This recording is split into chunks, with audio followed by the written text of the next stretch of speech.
It's the biggest news since Donald Trump became president. The meltdown of Serena Williams in the US Open singles final.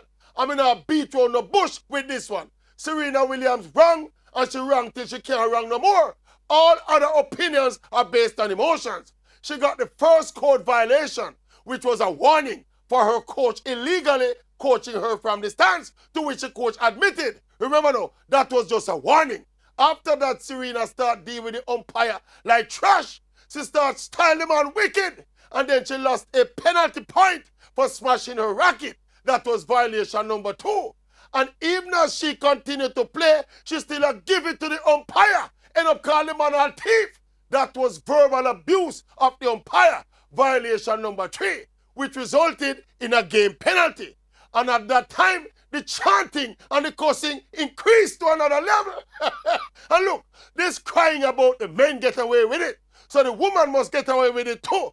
This kind of sexism and racism and blah, blah, blah, that regular victim identity rhetoric now go work with the mafia. The umpire did nothing wrong. That initial warning was a fair and legal warning. Is Serena escalate the situation with her entitled attitude, cussing out and disrespecting the umpire, and left the man no choice? But you know, I think Serena did it deliberately. To escape the beating she was getting from Naomi Osaka. Oh, the Japanese Haitian was beating the 23-time Grand Slam champion like a bad picnic.